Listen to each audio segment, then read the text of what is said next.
You guys remember when Shaq used to do this? Remember that? Remember that? Can you dig it? Didn't Shaq do something like that? What is going on, everybody? Good morning. Hope everybody's having a great Friday, October 25th, right here at 8 a.m. on the dot. I appreciate you guys making the Sliwa Show part of your day. Grab your cup of coffee. We got a packed show this morning. I mean, I don't got time this morning. I don't. By the way, I always say that, and then I end up talking for 3-4 minutes, and I take away from some of my time. But we got a lot going on today. I mean, does everybody know what's at stake tonight? Does everybody know what's going on tonight? Lakers Suns game 2 of the regular season. I mean, I hope you guys are not on here because you want to talk Dodgers Yankees game 1 of the World Series. Lakers Suns game 2 of the regular season. It's a critical game. This is the perfect definition of must win. This is a must win game for the Lakers. You guys want me to come out and say it? It's a must win tonight against the Phoenix Suns. We got a lot to get into. Obviously, Dodgers and the Yankees are going to dominate a lot of this conversation today. Doug McKain, who covers the Dodgers for Dodgers Nation, one of the best in the business, nice enough to come on the show at 8:15. So pretty much from 8:15 on, it's going to be a lot of Dodgers and Yankees. Let me throw a couple things out here just to kind of set everything up. I got some Rams stuff that I want to get into. They beat Minnesota last night, 30-20. The conversation about potentially trading Cooper Kupp. I think that's kind of an absurd conversation right now because the Rams are right in the thick of things, even though they're just 3-4. So we'll talk about that. Got some NBA topics that I want to get to as well. Of course, Lakers, Suns, like I mentioned. Watched a little bit of OKC yesterday. Do me a favor, Laker fans. Oh, my God. What the hell are the Oklahoma City Thunder? How does that team have so many young, talented players, and then they added Alex Caruso, and they added Isaiah Hartenstein? They got the perfect players in the offseason. That squad is a problem. I got a couple NBA things I'm going to get into, and we'll keep this thing rolling. Let me take a sip of my coffee here. That's a problem when you do an hour show and you do it live. You never get a chance to kind of drink your coffee. You end up talking. Coffee gets a little lukewarm. I enjoy my coffee piping hot. I'll take that right there. All right, I'll take that right there. All right, let's get into it. One thing I will say as far as comments today, if you got specific topics you want me and Doug to hit on for the Dodgers and the Yankees, put it in the comments right now. I'll do my best to try to star it when we're going on. If you got specific questions that you want to ask Doug, let me know, and then I'll, as the show progresses, we'll ask some of those. So I'm going to get that all there, and we'll get ourselves all set up for it. Okay, let's get started with this thing. Do I got everything here? Yeah, I got everything here. All right, banners are proper. Okay, we're good now. Got the comments here. Okay, all right. Must win tonight for the Lakers. Must win tonight. Couple updates here. Dodgers, Yankees. First off, let me just say this. Pretty damn cool that this is the World Series. I know that this is what everybody wanted. It doesn't really matter. It doesn't matter what I want, right? Anybody that is not a Dodger or Yankee fan was obviously hoping for something different. But for the game of baseball and for Major League Baseball, you don't get these too often. You don't get this. It's not just the premier matchup because it's those two organizations. It's the stars that those two teams have on their rosters right now. The Dodgers got Juan Soto, the Yankees got Juan Soto in the offseason. It's a big-time trade. Juan Soto is an absolute beast. I know a lot of Dodger fans out there. Whether you love the guy, you hate the guy, you respect how good Juan Soto is. Aaron Judge, go look at his resume. I don't have to say anything else.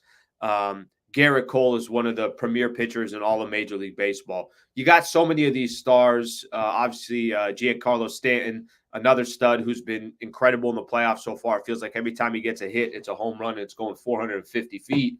But you got so many stars on the Yankee side. And, oh, yeah, that's one of the most prestigious franchises in all of sports. And then you got the Los Angeles Dodgers, which, if you look at the Dodgers and we know their history and we know what the franchise has done over the last 12 years, kind of knocked on the door. Did get a World Series in 2020, but I'm sure every Dodger fan out there is waiting for one that's 162 games and wants a parade that comes with it. In the offseason, they go out and they spent as much money as they did, but they got the guy. They got Shohei Ohtani. So Shohei Ohtani is added to the Los Angeles Dodgers, and just think of the iconic jerseys of the Dodgers. Think of the history of the Dodgers, and you add Shohei Ohtani, this generation's Babe Ruth, in the heart of his prime and in his first season with the Los Angeles Dodgers. He goes 50-50. I remember this years ago. I was in New York. I was in New York City. And I think I was in Manhattan. I forget where exactly this was located, but you guys remember Jay-Z used to have the 40-40 Club? You remember he used to have the 40-40 Club? The 40-40 Club. 40 stolen bases, 40 home runs. It's an exclusive club. And he created a whole brand out of it. I don't know who else was involved, but I remember when Jay-Z did that. He created the 40-40 Club. And the reason why I know it, I think they used to open the 40-40 Club during Sundays during the day. You could go watch NFL games there. They had all these beautiful TVs. And then, you could eat lunch or whatever the case is. I went one time, I watched some NFL games from the 40-40 Club. You know what Jay-Z didn't realize when he started the 40-40 Club? That there was going to be a 50-50 Club. That's Shohei Ohtani in his first year with the Los Angeles Dodgers. So the stars are out. Mookie Betts was an absolute stud after he was cold to start off the playoffs. He's been a stud. It's just as good of a matchup as you can ask for from a baseball perspective, and that's what we're going to get tonight. So that's what's going to be starting Game 1. Couple news updates that I was reading last night and this morning. Something to just keep in mind. It was actually kind of interesting because the ESPN just kind of or the Dodgers basically just owned ESPN and some of the MLB top stories. One of them is no possibility Ohtani pitches in World Series. Okay, I don't think anybody was really holding their breath on that. Another one, another piece of news here: Dodgers to honor Fernando Valenzuela with a patch in the World Series. So expect that. You're going to see that tonight and throughout the series. But a couple of the injury updates that I think a lot of Dodger fans were curious about. Sounds like Alex Vezina.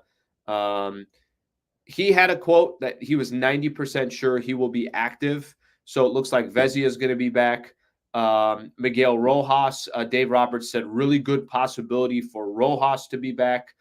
Freddie Freeman, I read that yesterday when I was doing the show with Sammy, that he's 100% going to be in the lineup. Doesn't mean he's 100%, but that he's going to be active and he's going to be there.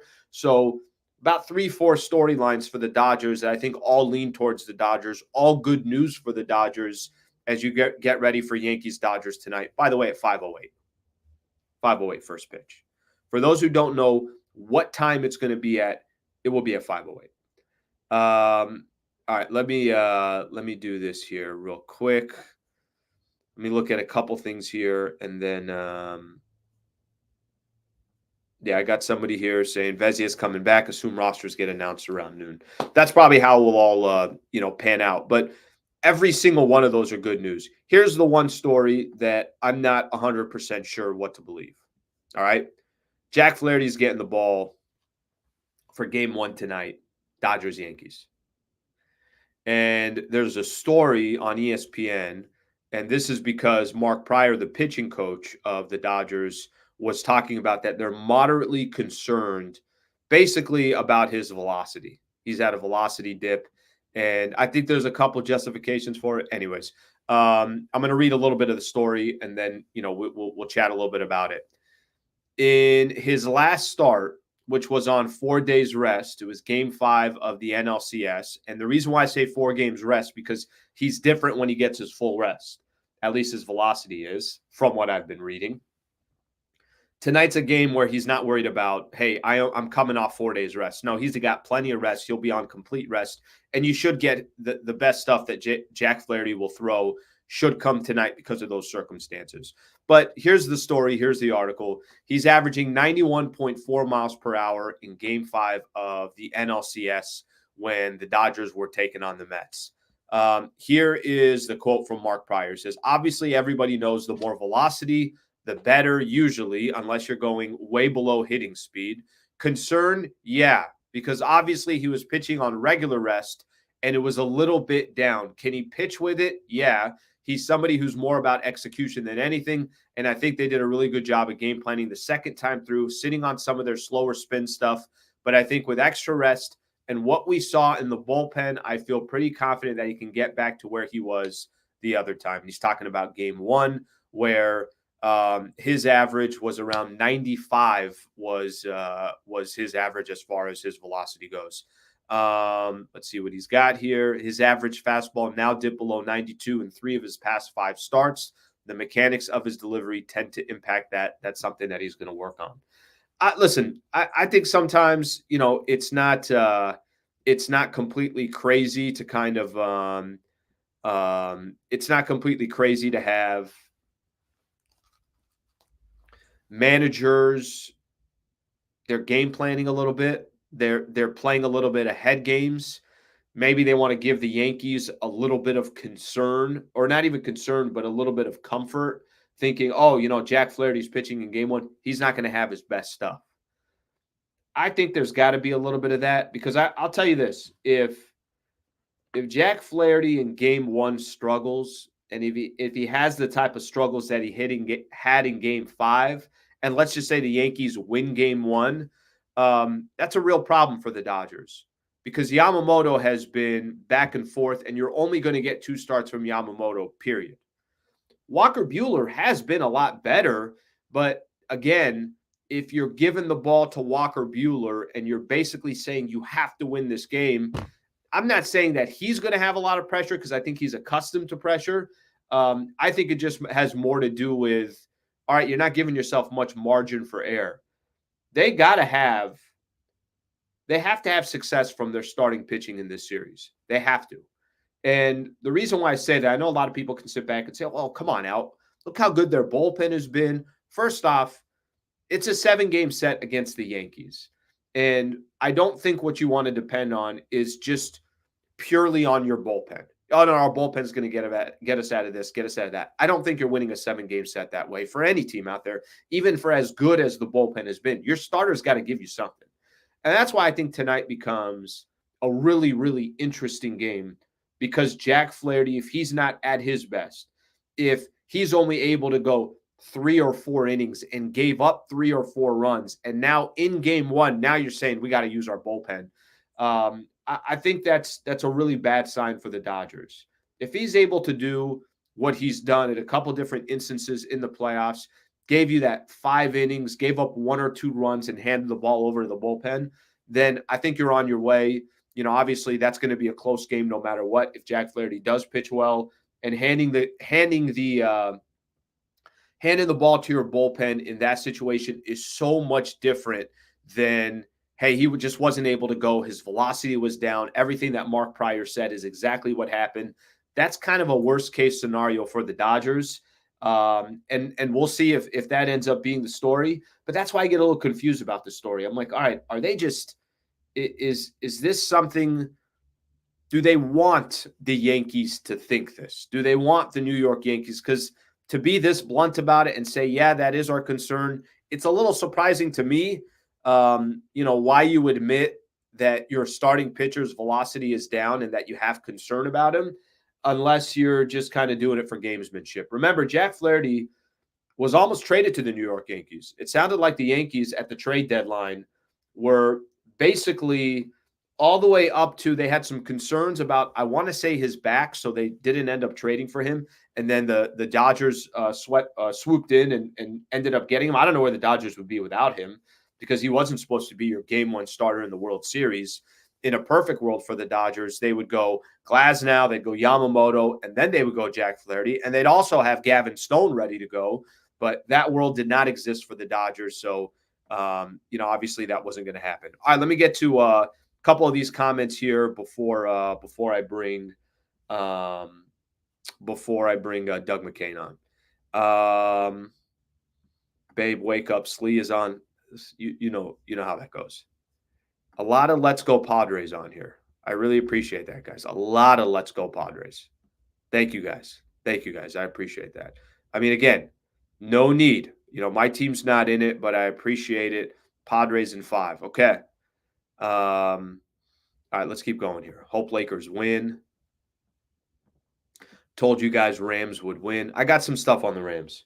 Yeah, that's a franchise that's got to make sure that they 100%, I don't think should be making a move right now. I think they're in good shape. Good morning, Slee. Good morning to you. Good morning to everybody out there. Yesterday was just a little busy of a day. I told you guys we had a lot of good sports that was going on. Got got a little bit of kind of the sales plan here. I'm working on a lot of different things. I got an update for you guys a little bit towards the end. I got a kind of a little update here with a potential partner. I think I'm gonna have to say no on that one. I think I'm gonna have to say no. I'll fill you guys in. All right, let's see what else we have here. Beyonce should start. That's right. Jay-Z had the 40-40 club. Beyonce should start the 50-50 club. That's a good idea. It's a good idea. A lot of creativity on here in this morning, on this Friday morning. All right, if you got some questions, like I mentioned, feel free to get them in, and then I am going to I'll kind of loop you guys in a little bit here. I do want to add, and I did mention, I greatly appreciate his time. He's a busy man at this time. Doug McKain, Dodgers Nation. D-Mac, what's going on, brother? How are you? What up, Slee? Doing great. World Series is finally here. It feels like the longest week in the history of weeks, but we finally got the dream matchup we all wanted. We know Rob Manfred wanted this, doing cartwheels down 1,000 Vince Scully Drive to get this one. We know Fox wanted it. I mean, you got a World Series that's not just the two marquee franchises, but you got the two best players in the game. First time since 1976. You've had MVPs from both leagues with the teams with the best record. So I'm ready for this heavyweight title fight to get started. Well, I'll tell you this, and I that's exactly how I started the show. I'm like, could you have? You can't kind of script it, but if I told you before this, I remember. I remember opening series.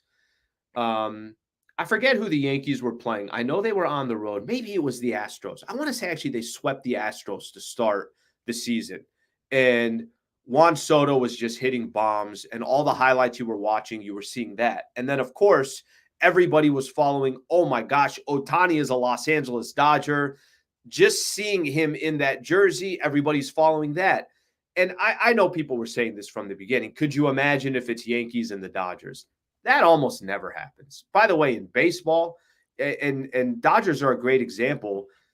You could be as stacked as the Dodgers are, or maybe they have a hiccup for a week and then that's it. Their season is over. So I completely understand where you're coming from. You got both coasts that are representing their team. You got two historic franchises. I talked about this. I'll start off with this. I talked about this earlier in the week. Can you make a case that there's more pressure on the Yankees to win the World Series, or is this just too obvious that no, it's the Dodgers for more of the reasons of them having the success that they've had over the last 12 years, but not cashing in enough?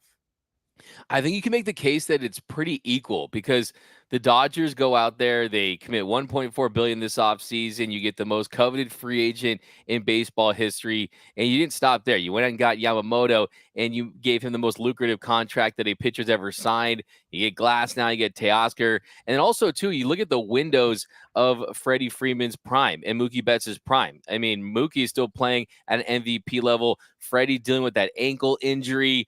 He looks like, okay, you've had 3 really awesome years with the Dodgers. Now you're midway through that 6-year contract, and you got to take advantage of that. But also, it's the New York Yankees. I mean, we know all about being a marquee franchise and a franchise that bases their success off of championships with the Lakers. And the truth of the matter is 15 years is like 1,500 years without winning a World Series for the Yankees. I mean, think about this. Last time the Yankees won a World Series, Juan Soto was 11 years old, right? Oh my gosh. So it just feels a little weird. I mean, you still had the captain and Mariano Rivera, and that team feels like it was an eternity ago. So as far as the pressure for them to win a World Series, it's certainly there.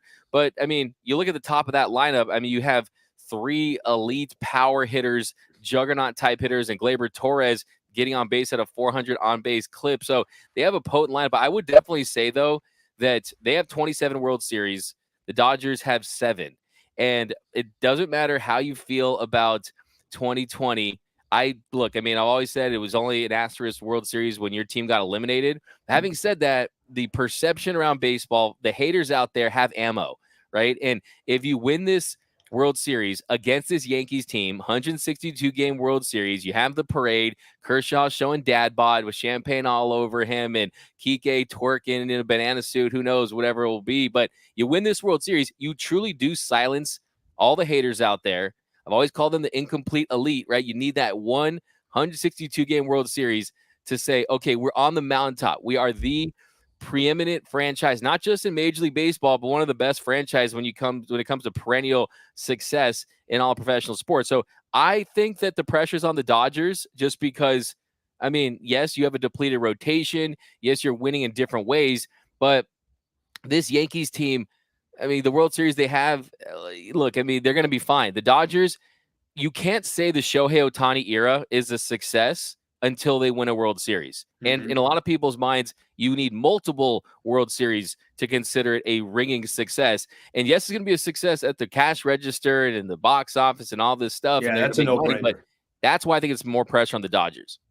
All right, there's a lot of layers there. First off, the just kind of quickly throwing in the twerking with Kike, very smooth right there, like that. He's going to do crazy things. But you hit that and then just very fluidly moved on to your next point. So I just want to point that out real quick. Couple things you said. I think you said the haters. I think then I would be defined as that because, and let me explain, because I think when you have a franchise as successful as the Dodgers have been, and a franchise, you ask any one of somebody that does root for the Dodgers what the expectations are from the front office, what Dave Roberts, what he's looking for as a manager of the Dodgers. I think the only way, and it's out of respect to say this, the only way the Dodgers will consider something a good season is if you're cashing in a World Series. And nobody's saying you got to go out there, you got to win 3 out of 5. But they've also had too much success to not have cashed in one of those 162 game World Series. I think 2020, it doesn't matter how you want to define it. I think you just look at the success that the Dodgers have had, and it's very difficult to look at that resume and see what they've done in the regular season and see what they've done in the NL West and say, yeah, doesn't that look a little short? And I think it does. And by the way, it's not like if they won this year, and I agree with what you said, you can't really say anything. And if it's Shohei's first year as a Dodger and you already checked, hey, that's one World Series off the books, I can only imagine how much more lethal and dangerous they become with years to come. Yeah, I just want to say I respect the fact that you're a self-proclaimed hater there. I like that. It's like that meme. You ever see that meme of the dude stay in front of the car and it's like, I'd be waking up real early to have extra time to be a hater, right? That's how I am with a lot of things. Trust me. I like to go into hater mode too. I'm not, listen, I don't think, I want to kind of get that out of my system, but I don't know what it is. I think I have a lot of animosity that I just shove down and it comes out every once in a while. No, for some reason, when baseball gets personal, and baseball is personal, right? I mean, I think when you look at this Dodgers team too, there's the Dave Roberts element too. I mean, there's just so many storylines within this series, and it starts with the franchises, then it goes to Judge and Shohei, goes to top 2 pitchers as far as overall contracts, Cole and Yamamoto. It goes down to Dave Roberts versus Aaron Boone. I mean, you hear Yankees fans saying they want to fire Boone a lot. You hear some Dodgers fans saying they want to fire Dave Roberts. And kind of what I've been saying is, when you look at where this has gone for Dave Roberts this entire postseason, he was 1 loss away from either getting fired completely or being firmly on the hot seat to he's 4 wins away from becoming a Hall of Fame manager, from being a lock for Cooperstown. And more importantly for Dave Roberts is he'll have this job as long as he wants it. I mean, he's going to be someone that is going to be a fixture, and no player will ever wear 30 if he goes on to win this World Series. So when you look at how dramatic of a change this has been, and also too, I mean, you got like Dodgers fans. I've heard Dodgers fans tell me like, D-Mac, I know I'm usually #fire Dave Roberts, but man, he's really, really grown on me this postseason. Isn't it funny, Alan? Isn't it funny, Slee, when you start winning games and when you start winning series that you pull out and it looks like you have your fingerprints on it with your bullpen management, how quickly a fan base will turn on you in the right way? Well, okay, so it's funny you say that, and let's stay with Dave Roberts here for a quick second because I think those who were critical of Dave Roberts, whether it was his fault or not, if what you're trying to accomplish, you're not reaching that goal, it usually goes to your manager. It usually goes to the owner's not going to fire himself. Andrew Friedman's not going anywhere. So I actually think a lot of the criticism was fair on Dave Roberts. Now, all of a sudden, it doesn't look like he can make a wrong call. I mean, now you're right. And that narrative, how it changed. LA Times this morning, there's a great piece on Dave Roberts and how he's done this and done that. Over the course of 2 weeks, that game 4 in San Diego, the Dodgers are down 2-1. Since that moment, I don't really know what he's done wrong so far this postseason. How much is that Dave Roberts? How much of that is just players coming through and doing their job?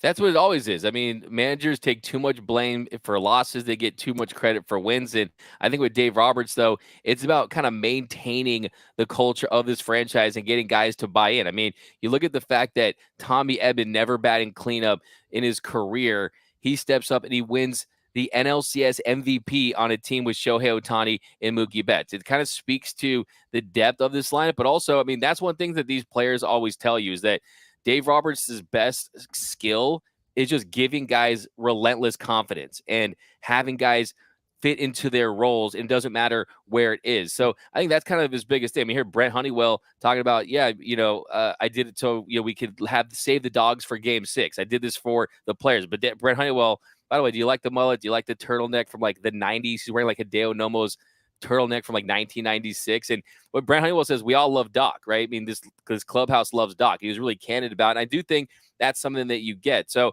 I think that that's a major storyline too. And I think that we're going to kind of find out, though, with Dave Roberts, can he continue this run? Because as much as they love him now, if we do see a Rich Hill pull type situation like we saw in 2017 and 2018, if we do see some bullpen mismanagement like we saw in Game 5 of the 2019 NLDS, quickly it's going to be like, oh, Dave Roberts pushed the wrong buttons. Oh, he pulled the wrong levers and this and that. But it's going to be tricky because, I mean, at some point, that's to me one of the big storylines during this postseason is, can you continue the success with this bullpen? Because you look at the starters, they've gone 36 2/3, and you look at the bullpen, 60 1/3. At some point, you wonder, when will that take its toll? Yeah, well, okay. Of everything, if you look at some of your concerns, if you're a Dodger fan, can you go through what would you say are some of the strengths that you think the Dodgers will be able to kind of utilize here against the Yankees, and then what are some areas of concern?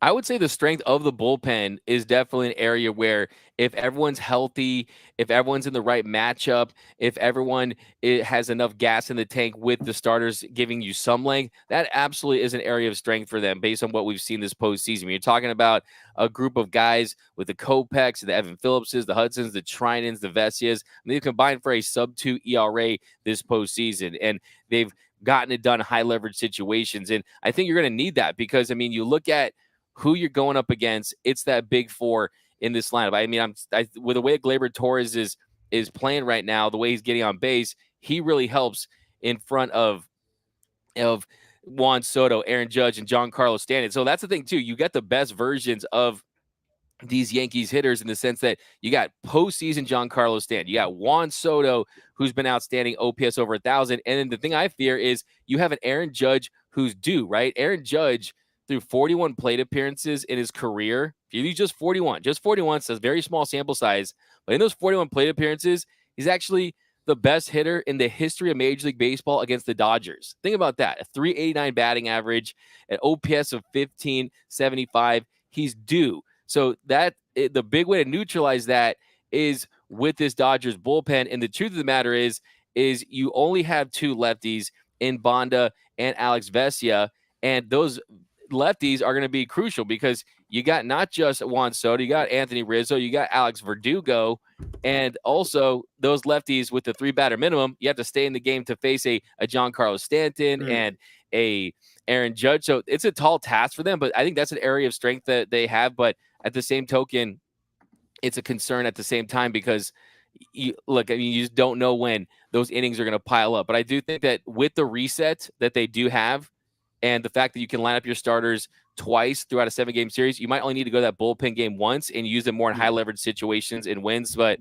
yeah, I mean, to be honest with you, man, everything really concerns me when it comes to the Dodgers in the World Series. I mean, where are they going to hit? I mean, Alan, this season in the postseason. They're hitting 311 with runners in scoring position. That's the best in baseball. Yankees 181. We've never seen this Dodgers team perform this well with runners in scoring position in this entire run. So are all these things going to continue in the World Series is kind of my big question.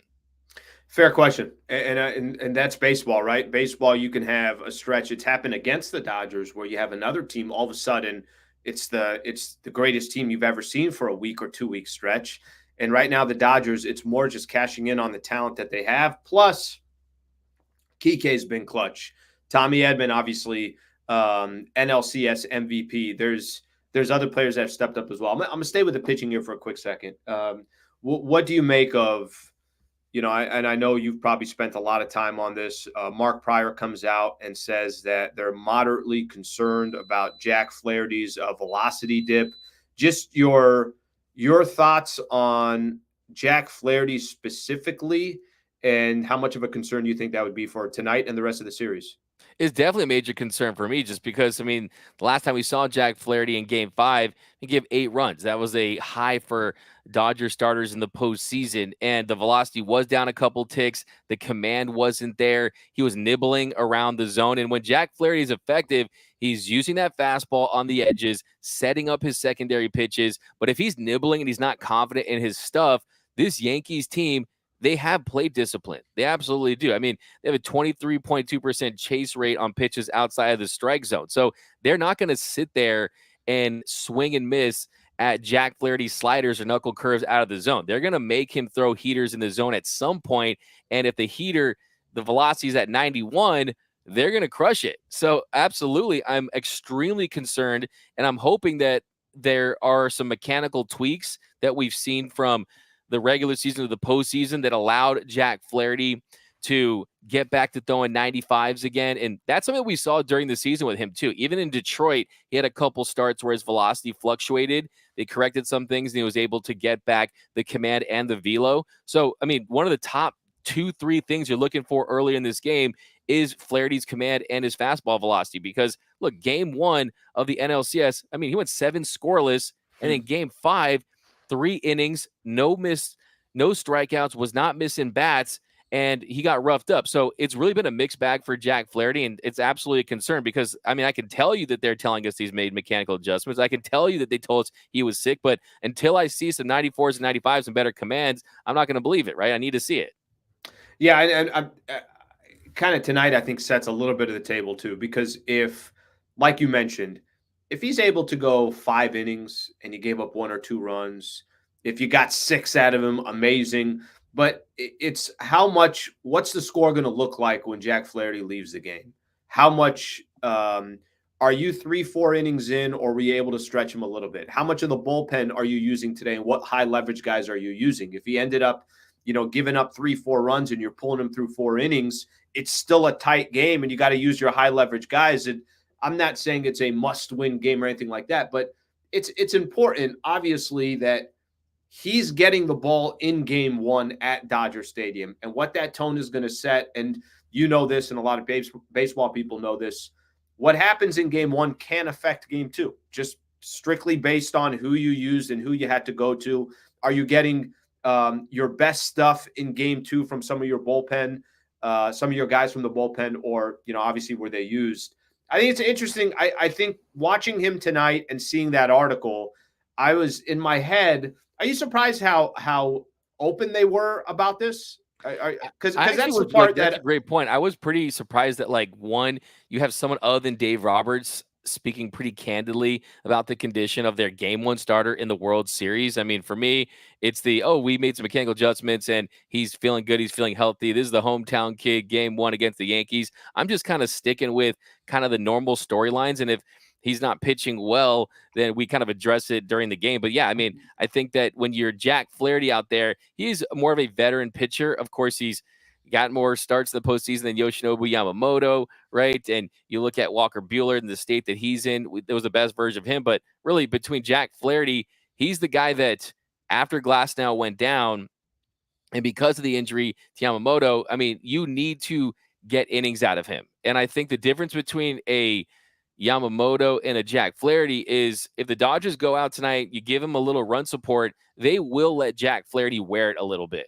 He can pitch in games where he's given up some runs, right? He's not someone that's going to give up some runs and get extremely rattled and get chased out of that game. He knows that he has to eat some innings to take some toll off that Dodgers bullpen because, look, what we're going to see tonight, I mean, it's very stressful. I don't know, Alan. It's like watching this Dodgers postseason run. Yes, they've won by a big cushion, the NLCS, but still, it's stressful to look at early in this game because they're always determined early in games.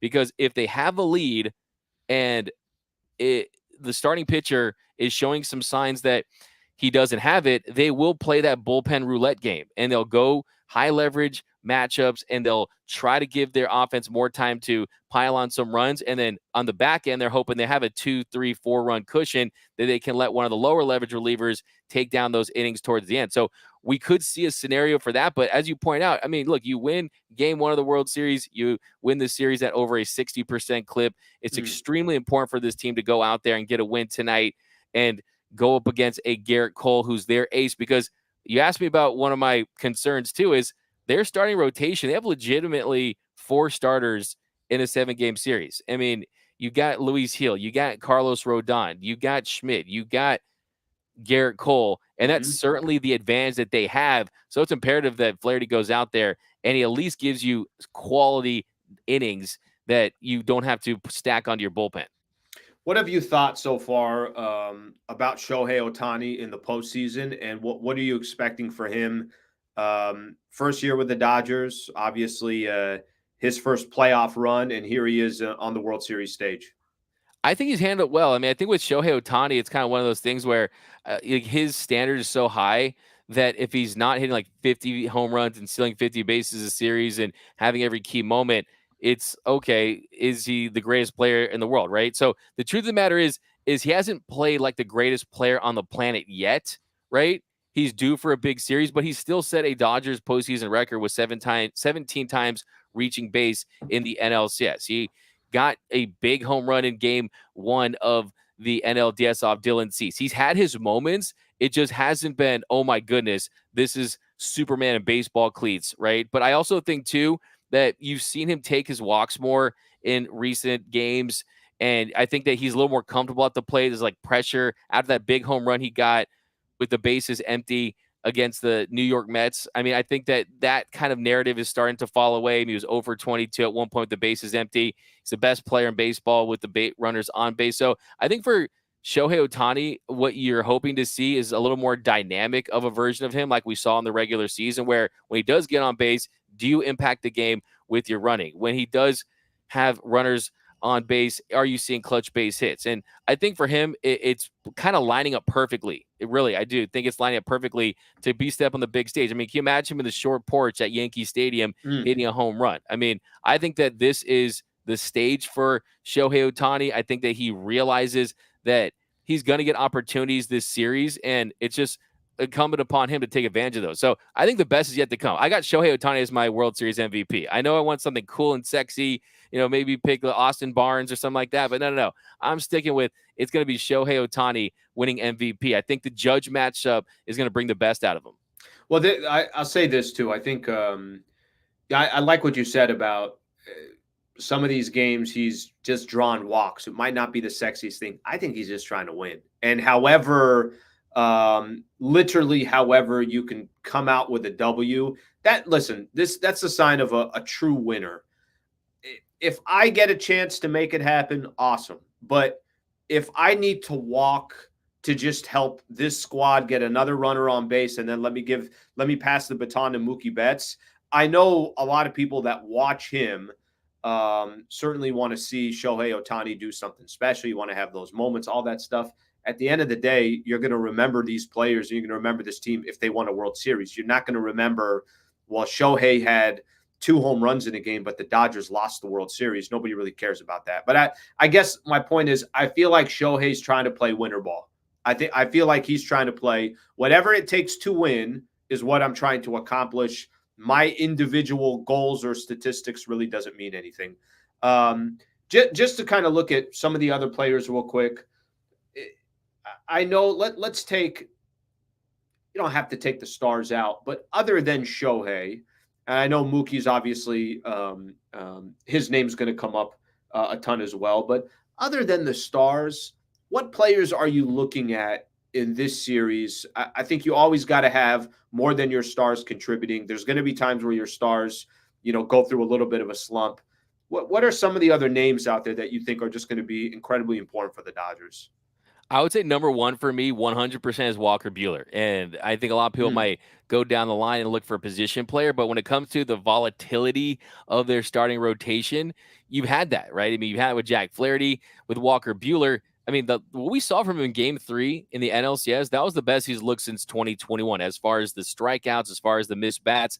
And he's going to be pitching at Yankee Stadium. And there's not a lot of guys that I would trust in that situation on that big stage. But if you can match the stuff with kind of the intensity and the competitive fire and how he thrives in those situations. I mean, going all the way back to Vanderbilt, he said he loves pitching in cold weather. So that's the biggest X factor for me as far as players go, because you basically have like 1.5 to 2 starters when you look at how many innings they're pitching. When you look at the fact that Yamamoto is still coming off that injury where he missed almost 3 months, and Jack Flaherty having great starts and rocky starts. So to me, it has to be Walker Buehler, because if he takes down game 3 and let's say the Yankees get the split, right, and it's 1-1 and you're going with Walker Buehler in game 3, I mean, it's as pivotal as possibly can be. Now, Hmm. as far as position players goes, man, I still think it's got to be Kike Hernandez. I mean, because he's going to be starting, he's going to be in the lineup every day. We know that they're going to try everything in their power to neutralize Shohei Ohtani and Mookie Betts in the top of this lineup. But if Kike Hernandez is doing Kike Hernandez type things again, and you have Tommy Edman, who's going to be down the lineup again with Freddie Freeman back, I mean, it's going to be tough to stop this Dodgers offense. So I think that the Yankees have the advantage when it comes to depth in their starting rotation. And I think the Dodgers have the advantage of depth in their lineup overall. So yeah, you look at the advantage that they have in that standpoint. But yeah, well, it has to be Walker Buehler for me as far as the number one. What do you do with Juan Soto if you're the Dodgers? How do you deal with him in the lineup? Juan Soto is someone that, one, he's not going to chase. But the thing about Juan Soto is if he's going to chase, sometimes you'll see him chase up out of the zone.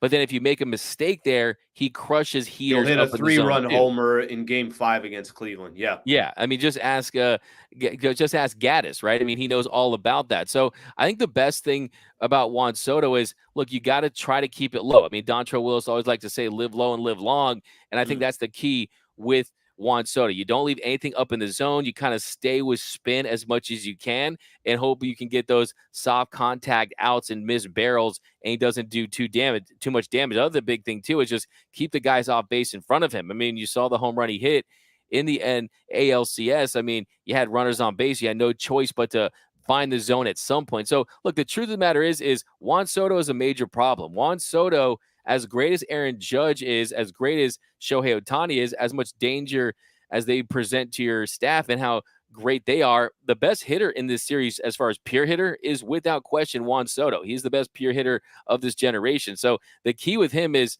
I mean, you have to find a way to get him to put the bat on the ball on breaking stuff. I mean, change ups and sliders. And the thing is, I mean, if you throw him a fastball up in the zone, try to get him to chase that. I mean, cross your fingers, your toes, and pray basically that he's not going to hit one out. But yeah, the key for him is just kind of keeping it down and hopefully not having runners on base when he's on.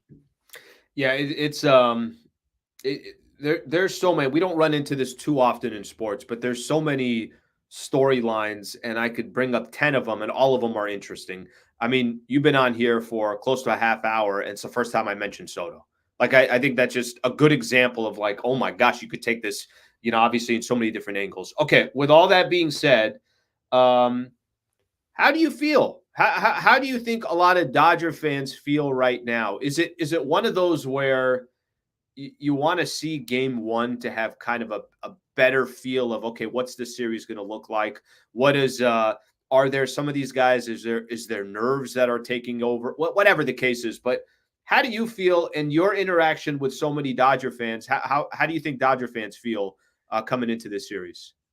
I feel it's weird. It's like I'm like 50% confident, 50% nervous AF. You know what I'm saying? Just because of what we've had to endure for the last couple of seasons. I will say that I do feel as confident as I did in 2017 when that team just went out there every single day and you felt like they were going to win that game. Having said that, though, I mean, what concerns me about this Dodgers team heading into this series and just how I feel is the state of that bullpen and how, and this just the pitching in general. And the fact that if there was one team around the league that you didn't want to face in the World Series when you might have some depleted pitching at some point, because the longer you are in the postseason, the more depleted you're going to get, it'd be this New York Yankees team. I mean, you look at how good that Mets team was.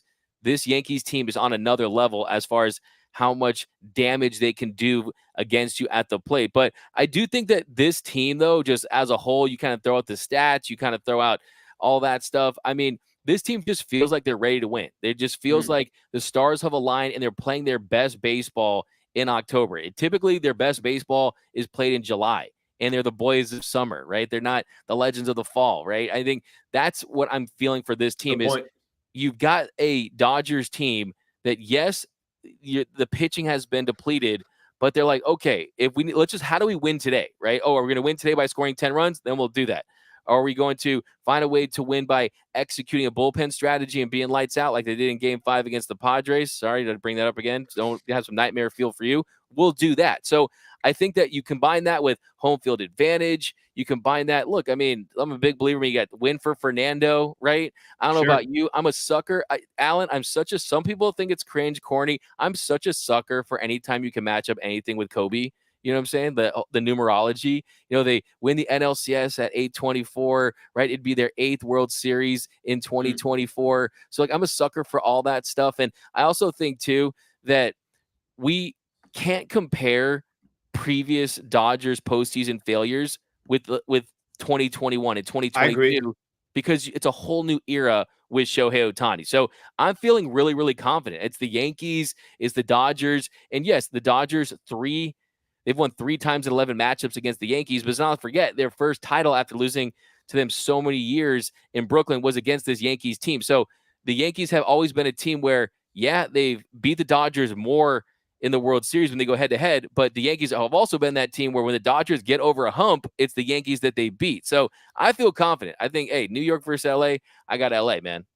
Well, I'll say this, and I do think there's something to it. Whatever the history has been with the Dodgers over the last 12 years, I think so far already in this postseason, they've already wiped any of that stuff off. What I mean by that is your back is against the wall in the NLDS, and you did go out there and win 2 games when you had no other choice. You lose it, the season is over. All the injuries that they've had. Shohei has never been on this team before. It's the first time you're using Shohei in a playoff run. I don't think you could listen. It's tough for me not to look at, well, what does that history look like in the past? But I think they're already, Dave Roberts, it feels like, is making every right move. So maybe this is the year for the Dodgers that even walking into the playoffs, you thought all the questions that they had, things have just lined up perfectly for them, and they're able to, obviously do that for 4 more games. I will say, I think it's going to be a long series. I think if anybody is, the Yankees or Dodgers or 5, I don't think any of that's happening. I think it's going to be a tight series all the way through. I know you also, and I'll throw this out there just real quick, and we'll let you go. You also do a lot around the Rams, Locked On Rams, and with T-Raj as well. So you guys do that together. When we're done here, I'm going to get into some Rams stuff. Can you make a case for me just to make sure that I properly understand this? They're not making any trades, correct? They're not going to trade Cooper Kupp, correct? Yeah, I would say that if you're Les Snead and the Rams and you see any calls from around the NFL, if it's for Cooper Kupp, it's for Matthew Stafford, you're not picking up. I mean, as far as where this Rams team is right now, you're 3-4. You just beat a Vikings team that was one of the better teams in the NFL. And let's just be honest. I mean, the NFC West, there's just no one running away with that. Nothing. I mean, you have 3 teams at 3-4, and then you have a Seahawks team in first place. So, yeah, I mean, with the Rams last night, I think what you saw is Puka Nacua and Cooper Kupp, it almost felt like, kind of use the analogy of baseball. I mean, Stafford was going out there and had his number 8, 9 hitters as a receiver. They got their number 3 and 4 hitters back, right, in the lineup, and they're going out there and they're productive right away. I mean, Puka Nacua was getting involved early. He was huge. He was their leading receiver. Cooper Kupp gets the big touchdown, also the big 27-yard catch on 3rd and 9 late in the game. And I think that also allowed Demarcus Robinson to have 100%. separation. So, yeah, the truth is, as far as offense goes, this offense can score points with the best of them. The defense is getting better. And yeah, I mean, look, it's for someone that, I love me some NFL draft. I love me some rebuilds. I'm kind of weird and sick like that. You know what I'm saying? I'm not saying I was looking forward to a Rams rebuild, but hey, put that on hold. When you have a Matthew Stafford that's a Super Bowl winning quarterback that is literally openly chasing a gold jacket, and a 38-year-old boy wonder, the head coach and Sean McVay, I mean, you owe it to yourself to just have a fun season. I don't think that like Rams fans right now are like, oh, Super Bowl, Lombardi, this and that. I think that we're like, okay, like let's have Just a fun get season. in. Like let's be interesting. And Doug, and you know this better than anybody, in football, really in any sport, other probably than the NBA, but if you just get in, anything can happen. And I think for the Rams, I just I'm looking at a team. If you're telling me that the Niners were completely healthy and they were 7-0, okay, maybe it's a different story. It's not. That NFC West is wide open. All right, brother. I appreciate you doing this. I appreciate you Are you going taking to the game time. one? The ticket prices are crazy for game one, man. What do you think about the ticket prices? So I saw somebody say that, and I think I saw, what did they come down to? They're like 700, 700? something There you like that. go. Let me see here. That's like, I mean, I thought maybe that's just for parking though. Is that for parking, or because I mean, so that means that, so you tell me I can take my kidney off Craigslist, or no? But 712 right now to get in. 712. Wow. I actually, Doug, I got a question for you. When you walk to Dodger Stadium, okay, and do you just basically walk through and nobody asks any questions and they kind of like separate, they make space for you, Oh and no, you don't man. pay That's any the thing. Like, tickets? And when somebody says, "Hey, where's your media credential?" you say, "I'm sorry, do you know who I am?" And then you just keep walking. I ain't one of those guys, my man. That's all you. For me, I am lucky. Like I do got. Today I'll probably go for like 3, 4 innings. So, I mean, I'm like you, man. I got to be in the studio, do a show. That's kind of how I make my money. You know what I mean? Like Yeah. I can't just stay there. Like my whole thing is like, man, I'm gonna be here for 7 hours, just like whisper like 2 questions. You know what I'm saying? Like, is that a great use of my time? You know what I mean? But like, Good point. when I go to games, it's good times. Like people come up, they show me some love. They'd like to talk Dodger baseball. The thing is that people watch my show, they're like super hardcore. So like they can't just like roll up to me and say, "What up, D-Mac?" It's always like, "What up, D-Mac? Has a 712 WRC plus and a 6 WAR." It's always this like big in-depth conversation, that kind of thing. So, but it's always good times, man. Dodgers They fans, love I'm you, telling buddy. They love you. That's hey, why. it's good. Hey, for me, I'll talk ball like with anyone at any time. So like the thing about Dodgers fans, I truly do believe that they're a top like 10 fan base as far as their obsession with their team. I think Sure. that's one thing about my show. It's like, I got fans that they don't care about football, basketball, anything. Like they have no interest but the Dodgers. Like they're super hardcore like that. But I'm excited, man. I mean, a little nervous. I think, I'm excited for baseball. I mean, last year was the lowest rated, lowest viewed series in history. So to Wow. follow that up with the Yankees Dodgers is big. And I also think too, I mean, Oh, kind of that's right. bring It back was to the Texas, Lakers, Texas, Arizona. Texas, Arizona. I mean, 9 million people, which is a lot of people, but I mean, the lowest rated in history. I'm curious to see what this is going to rate, because I think we're going to truly see, like, we know what top NFL is, right? Super Bowl, it's 100 plus million for the Super Bowl. The NBA, I mean, the ratings have been down for the NBA, but we know that what the marquee matchup is. My favorite line from David Stern was when they asked him, "Who do you want to see in the finals?" And he said, "The Lakers versus the Lakers." Versus the Lakers. Yeah, Yep. so like this is the Lakers versus the Lakers for baseball. Yeah. It's the Dodgers versus the Yankees. So this is truly the ceiling for what this sport can bring. And I'm curious in 2024, what is that? Is that 20 million? Is that 30 million? How close does it get to like an NFL playoff game? We know the NFL is king right there. So I'm curious to see all those things as well. So, and the ticket prices are crazy. I mean, just people just dropping bags, man. I mean, forget about your college funds, man. California has great community colleges, man. Your kids don't need to go to college. You know what I'm saying? Like, find a Community way to college get for the first 2 years. exactly. And then they had a in-state university. Make sure you stay in state. Bigger, because it's kind of, it's funny how these line up on the same day. More important, game 1 Dodgers Yankees or game 2 regular season Lakers Suns?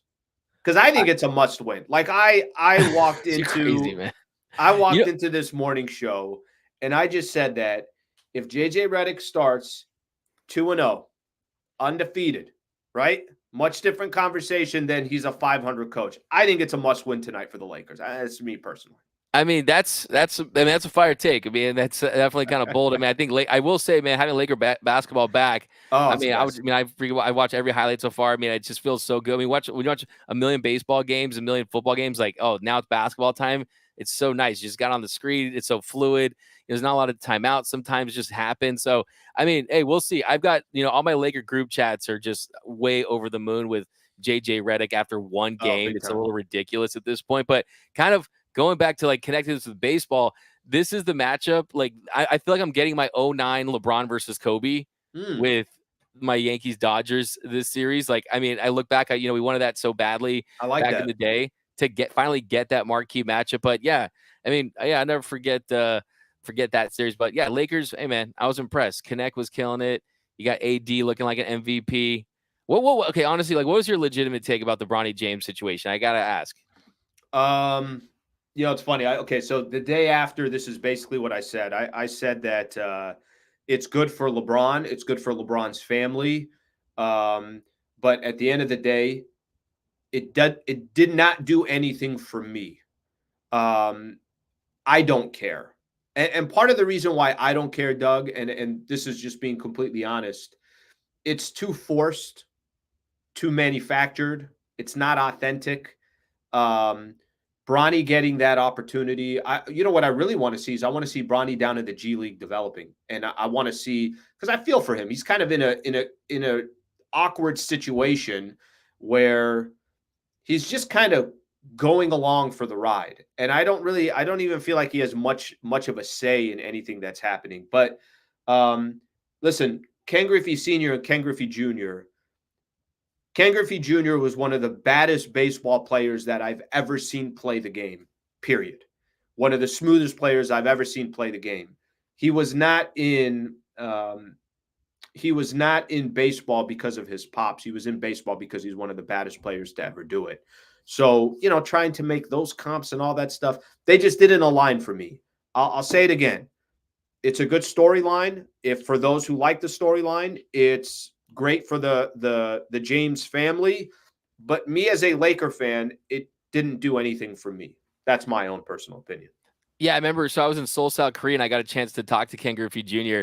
Interviewed him, and one thing I asked him a little about the Bronny thing, and one thing he told me was like Ken Griffey Jr. is a really funny guy. I didn't realize like his personality is like so like big. He's like I was way better than my dad. I was so much better than my dad at that point. And Bronny James is like, he's not like anywhere near as good as his dad, and his dad is pushing 40. You know what I'm saying? So I think kind of looking from that standpoint. So yeah, I mean, it's just an interesting debate. I mean, I think it's a hot debate because Bronny James almost truthers are like, oh, he's a number 55 pick and da.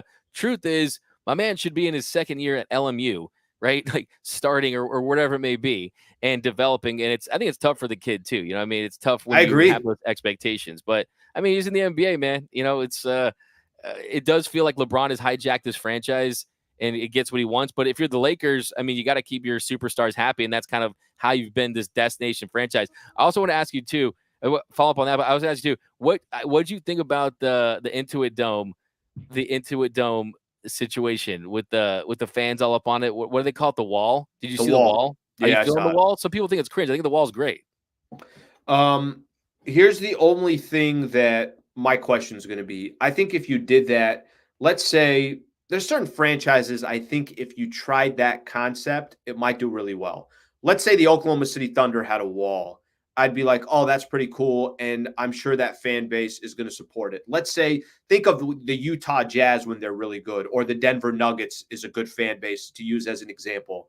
I think my question is going to be more, can the Clippers, when they're facing, if it's game one and you got Kevin Durant in the house, it's going to look one way. And by the way, I'll give credit because KD was complimenting it. Devin Booker was complimenting it. So when I heard the players say, hey, that's kind of cool what they're doing there, it kind of, I pushed back a little bit and said, okay, well, give this thing a legitimate shot. I think the question, D-Mac, is going to be when they're playing the Blazers and they're playing the Jazz and they're playing the Pelicans, like even a potential playoff team that just there really isn't that much of a storyline. What's that going to look like then? Listen, I give Bomber a lot of credit. This guy has decided I'm going to create my own home, which he did, spent $2 billion to go do it. Money is not an issue. He wants to win, but I thought it was very anticlimactic that first game in that stadium. Kawhi's not there, PG's in Philly, and James Harden was your showcase player. I'm not sure that's going to be the recipe. Yeah, I totally agree. It's like we're watching a past his prime James Harden basically try to take over the game and win it all by themselves. So yeah, I definitely thought that too. I mean, I was like, from a roster standpoint, the most important thing to move that new building was, do you have a exciting team that's a potential championship contender? And they're certainly not that. And also too, that logo with the ship, that looks like an SB Nation logo from 2008. That's not a good. Most logos you hate on it and it grows on you. This is gonna grow on me like mold. Like it doesn't grow on you. I'm not feeling the logo at all, or the rebrand. And I'm not even a Clipper hater. I'm just like, that's not a good rebrand. I don't like the logo. Okay, so I think I'm with you. By the way, I'm with you. I think they're trying to create an identity, and one way you do that is you have an owner that will say, "Let me get out of the house that Kobe and Shaq built, and let me go try to build my own home." He did that, but we'll see. I think they're still the Clippers, and until you win or until they get a championship, and maybe even if they got a championship, they're still going to be that franchise. But I give him credit for trying to create their own identity. And I'm not a big fan of that logo, but I'll give Bomber credit for basically saying I'm gonna do everything I can to try to rebrand the franchise. It's gonna take time. It's gonna take time. No, man, Bronny James is going to be first team All NBA, win an MVP before the Clippers win a championship. I'm just saying. I'm just saying, man. Like, it's the no hate. It's the Clippers, man. Like, well, you can't say that and then say no hate. Yeah, that's true. I guess it's true. That's I think those two kind of intertwined there. It's legitimately like obvious hate. D-Mac, I appreciate it, brother. Listen, while you're going to be nervous tonight, just don't forget, I'll be nervous as well. I mean, what if Dalton Connect doesn't get the amount of minutes that he's supposed to get? Man, you're going to be double screening up, huh? Hey, I'll be double screening too. I don't care. I can't miss a Laker game either. I think there's a 2-hour difference. So I think, we'll get easily 5-6 innings before the Laker game even starts. So, brother, I appreciate it. Let's do it again as this kind of as we look at how the next week pans out and everything. Would love to get your thoughts on once we get, obviously a result one way or the other. Absolutely, man. It's always a pleasure, Mr. Slee. So definitely, Dodgers in 6. Let's do this, man. Dodgers in 6. All right, there's your prediction right there. Thank you, D-Mac. You got it. All right, that is Doug McKain right there. Good dude right there. Okay, let me keep rolling here because we already hit an hour, and I had a couple things I want to get into. Just real quick, I'm not going to spend too much time on this on the Rams. Rams beat the Vikings 30-20. By the way, you got your predictions on the series between the Yankees and the Dodgers. Put them in the chat right now. I'll highlight a couple of them. You got Rams over the Vikings 30-20. We just talked a little bit about it. It does not make sense for the Rams right now to trade Cooper Kupp. It just doesn't. I'm still trying to figure out why it would make sense for them to trade him. The NFC West is completely wide open. If you go look at the NFL standings right now and you look specifically at the NFC West, this is what the Rams are in the middle of. They're 3-4. Arizona's 3-4. Nobody's scared of Arizona. San Francisco's 3-4. It's going to be health for them. And Seattle's winning the division. They're 4-3 total, and that's the next matchup that the Rams got coming up. I don't think there should be even a conversation right now about trading Cooper Kupp. The schedule is reasonable. The Rams can be dangerous. You saw when they're healthy and they have Cooper Kupp and they have Puka Nacua. See what that did for DeMarcus Robinson and his production. They gave Matthew Stafford some time. He was not sacked in yesterday's game. Win over the Vikings is a good win. I think that just kind of a quick recap on the Rams here real quick. This is a franchise that if they hang around, it's not going to be a team a lot of teams want to face in the playoffs. Sean McVay is the best coach in football, and I got the most ridiculous stat on Sean McVay that I saw this morning. He won his 80th victory last night, including playoffs. He's now the franchise leader for the Rams, passing John Robinson for most wins as a head coach. He's 38. He's the best coach in the NFL. And if you give this man the time, if you give him obviously the right players like he has, if they get health back on their way, health back on their side, they could be a dangerous team. I just don't think you start all of a sudden rebuilding when you're still in the mix here. Now, if they weren't in the mix, if Stafford was out for the entire year, maybe that's a different conversation, but they're in the process of getting healthy. McVay, 38 years old, 5 playoffs in 7 years, 5 playoff appearances, 2 Super Bowl appearances, obviously 1 win. You got Sean McVay. That's your franchise. That's your organization. I just personally would not make a change, and I know McVay kind of pushed back on some of that chatter yesterday, so we'll leave that one at that. Okay, so for the weekend here, got a lot going on this weekend, guys. A lot of sports going on this weekend. By the way, I appreciate everybody hanging out and hanging out with Dougie there, D-Mac. D-Mac's a good dude. Here's what we got kind of on tap here for the weekend. You got Lakers Suns going up tonight. Okay, not the biggest deal in the world. It's just game 2 of the regular season. I feel good about the Lakers' chances. I'm really, really curious to see the Lakers and just their development after getting that game 1. I'm curious to see how the Lakers respond to it. Obviously, JJ Redick, you got 2 games. You got a game tonight and a game tomorrow against the Sacramento Kings. I'm planning I should be at the game tomorrow.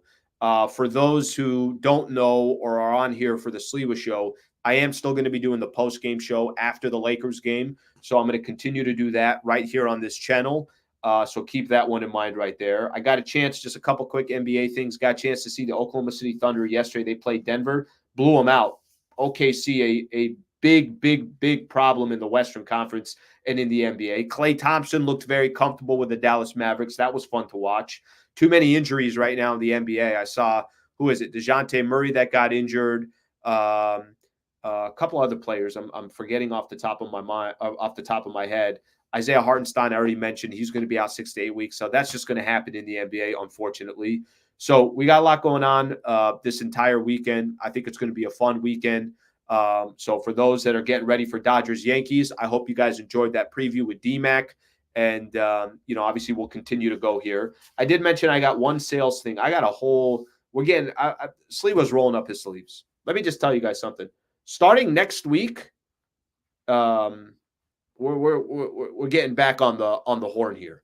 I think I got to do Tuesdays and Thursdays is going to be – we're going to go get some partnerships here.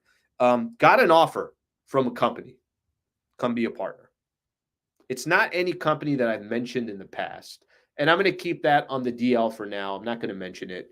But I think I got to turn it down, guys. You know what I don't want on here? I don't want these quick, small campaigns. And, everything is living and dying and breathing off of, well, how many people used our promo code or how many calls did we get? I want long-term partnerships. I want partners that are in it for the long run. And if they're in it for the long run, then we're going to make it happen together. If they're not in it for the long run, I can't really justify it. I'm not desperate on here. I'm trying to build something. So that's what I'm going to try to do. But we got to get that sales hat back on. I gotta sit here. I'm trying to serve you guys. And at the end of the day, I want to do it right. So that's what I'm going to stick to. Last thing I'm going to mention here real quick, and we're going to call it a day. Tomorrow, it will get you a little bit on the personal side. Tomorrow's October 26th. My dad passed away on October 26th, 2011. So tomorrow will be not exactly the anniversary that I'd like to think of. But here's why I'm telling you guys this. And I'm telling you for one reason only. If today your parents are around, whether your mother or your father, do me a favor, and I can tell you this firsthand. Really, really, really try to enjoy and value those moments with them because you never know when those moments are going to be gone. And every time I get closer to that date, October 26th, you know, I think about them like, especially from a sports perspective, like, you know what I freaking love to do? Damn, I wish I could go catch a baseball game with my dad. Or damn, I wish I could go grab a cup of coffee with my pops, something like that.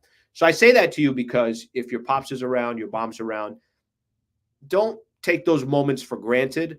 Those are very, very, very important moments to have with your family. One of the things I'm able to do now since I've moved back down to San Diego, which has been phenomenal for me personally, I could go have dinner with my mom or lunch with my mom a couple days a week, and I could do that at any time now. And there were certain things that I think we're missing that I'm trying to take advantage of by being back in SD. So I will wrap it up just by saying that your folks around, make sure you take advantage. Go do something that maybe you weren't going to do with them before. And if I get one person to kind of think about that twice, that time that you get with your parents, then mission accomplished. That's all I got. My people, thank you very much for tuning in. Always enjoy doing the show. Today, by the way, is one full month of doing the Sliwa Show. I've had a great time doing it. I've enjoyed it. Tonight, I will be doing the post-game show after the Lakers take on the Suns. I don't know if I'm going to do video. I think it might just be audio because I will be back up in LA, and I don't really have my setup up there, so something to keep in mind. I appreciate you guys being a part of the show. Thank you very much for hanging out. Nothing but love, and hope you guys have a great weekend. Thank you, guys.